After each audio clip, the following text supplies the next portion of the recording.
L'énéagramme, tout simplement, nous allons nous intéresser à deux personnalités qui ont un point en commun unique lorsque l'on s'intéresse à l'énéagramme. C'est la personnalité 7 et la personnalité 2. Donc on est dans deux centres différents. On peut rappeler simplement qu'il y a trois centres. Il y a le centre instinctif qui correspond donc aux structures 8, 9 et 1, qui est directement relié à la colère, aux besoins primaires, on pourrait dire. Il y a le centre de l'image qui correspond aux personnalités 2, 3 et 4, voilà, qui est relié directement à la tristesse, à la mélancolie, sous toutes ses formes. Et nous avons également donc le centre de la peur, le centre mental, qui est relié directement à la rationalité, à la peur, comme je le disais, tout simplement. Et qu'on retrouve à travers les personnalités 7, 6 et 5. Donc, de tout l'énéagramme, eh bien, comme je le disais, la personnalité 7 et la personnalité 2 ont un point en commun unique. Et ce point commun, c'est que lorsqu'elles s'intègrent, quand on parle d'intégration en hypnose, c'est-à-dire lorsqu'elles évoluent positivement, lorsqu'elles commencent à dépasser leurs freins, leurs limites, on pourrait dire, eh bien, elles restent dans leur centre.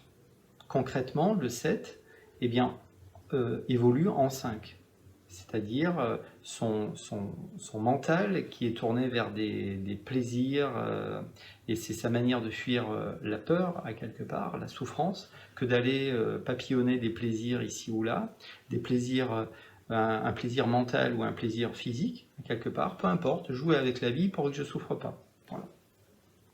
Et donc le 7, lorsqu'il s'intègre, lorsqu'il évolue, à un moment donné, lorsqu'il a peut-être fait le tour aussi de tous ses plaisirs, parce qu'il a tendance à tout consommer, voilà, à consommer tous les plaisirs, tout ce qui pouvait représenter une source de plaisir, et bien à un moment donné, il l'a exploré.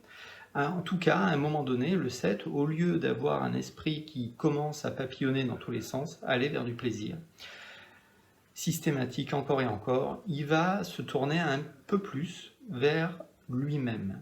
C'est-à-dire, ça va être du coup moins égoïste parce que il va essayer de mieux se comprendre dans son fonctionnement. Il va surtout s'intéresser à un domaine peut-être en particulier. Ça sera sa manière de focaliser, de canaliser surtout ce mental qui est très actif, comme je le disais, qui papillonne ici ou là, et qui va donc, il va prendre les qualités du 5, qu'on appelle parfois le scientifique. Donc ça ne sera pas un scientifique pour autant, mais il aura un esprit qui sera beaucoup plus tourné vers une forme de compréhension profonde. Voilà, moins des plaisirs directs et plus finalement se comprendre, s'intérioriser finalement qui je suis vraiment, voilà, qu'est-ce qui m'intéresse vraiment. Voilà. Et donc c'est une particularité. Avec également la personnalité 2, parce que la personnalité 2, là on est dans l'émotion, par contre, on pourrait dire on est dans ce besoin avec la personnalité 2 d'être aimé, et donc de donner cet amour, en tout cas toute cette attention, de se sacrifier presque un petit peu pour les autres, c'est-à-dire au lieu de s'occuper de ce que je ressens, de ce qui est bon pour moi, le 2 va aider davantage, se perdre peut-être même dans cette aide, il peut prendre tristement l'aspect du sauveur, c'est-à-dire il voit des victimes à quelque part, il veut les sauver, il veut les aider. Voilà. Et donc le 2, en s'intégrant, voilà, en évoluant positivement, en faisant peut-être le tour aussi de cette aide, peut-être à travers les années, où il va se dire, mais attends, j'ai passé ma vie à aider mes enfants, et là ils sont partis, ils ont même quitté la France. C'est un exemple. Hein. Mais moi, qu'est-ce qui est bon pour moi, en fait? Qu'est-ce que je voudrais pour moi? Si je prenais un peu plus de temps pour moi, si je faisais un peu plus, au lieu de courir systématiquement dans ma tête vers aider les autres, et si je m'aidais un peu moi-même, et si je me prenais en compte un peu. Bien sûr, une personnalité 2 est dans l'aide, et elle restera, il y aura cette porte ouverte vers l'aide, mais ça sera plus, sa valeur personnelle ne sera plus uniquement située dans le fait d'aider l'autre. En tout cas, l'aide sera désintéressée. Ça, c'est vraiment un bout de phrase qu'on peut garder.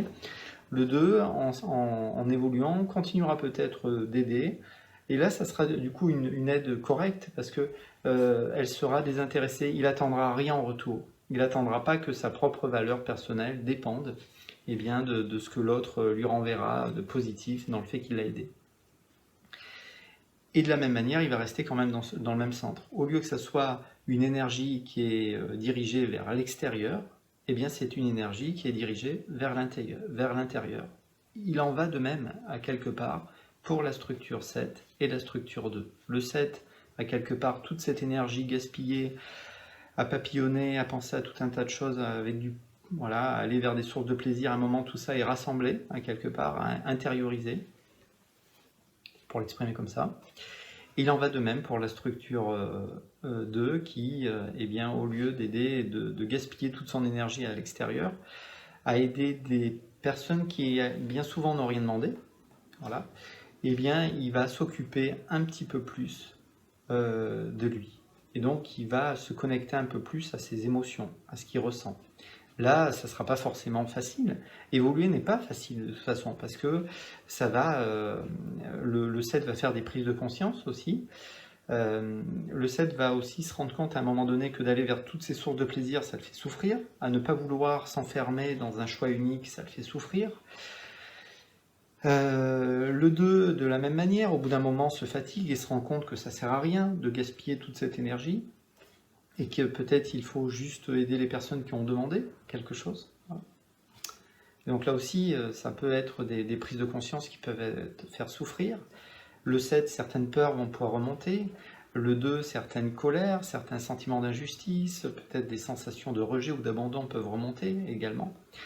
Évoluer à quelque part, une personnalité qui commence à aller de mieux en mieux, à y voir plus clair sur son mode de fonctionnement, et bien forcément, c'est pas facile aussi. Donc, c'est important peut-être de le rappeler.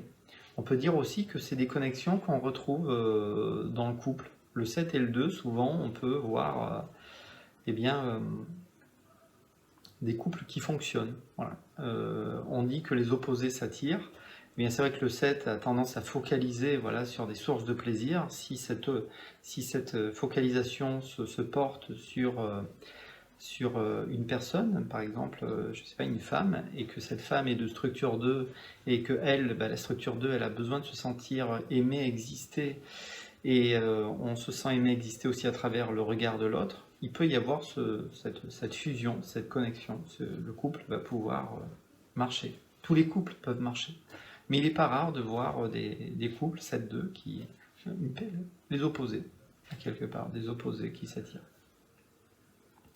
C'était un simple partage spontané avec ces petites approximations. On aurait pu dire sans doute autre chose, mais je pense que le message est juste. Voilà. C'est une particularité que l'on voit à travers l'énéagramme. C'est-à-dire deux personnalités qui, lorsqu'elles s'intègrent, restent dans le même centre. Dire à quel point, pour le 7, quelque part, il fonctionne depuis cet esprit rationnel cartésien. Et le 2, qui reste quelque part dans le cœur, c'est-à-dire dans les émotions. Voilà. À quel point le 2 reste avant tout dans l'émotion. Ici s'arrête cette petite vidéo, vous trouverez plus d'infos sur hypnoselepli.com. Vous pouvez prendre rendez-vous en ligne si vous le souhaitez, me téléphoner également, peu importe. C'était un moment libre, peut-être à bientôt. Au revoir.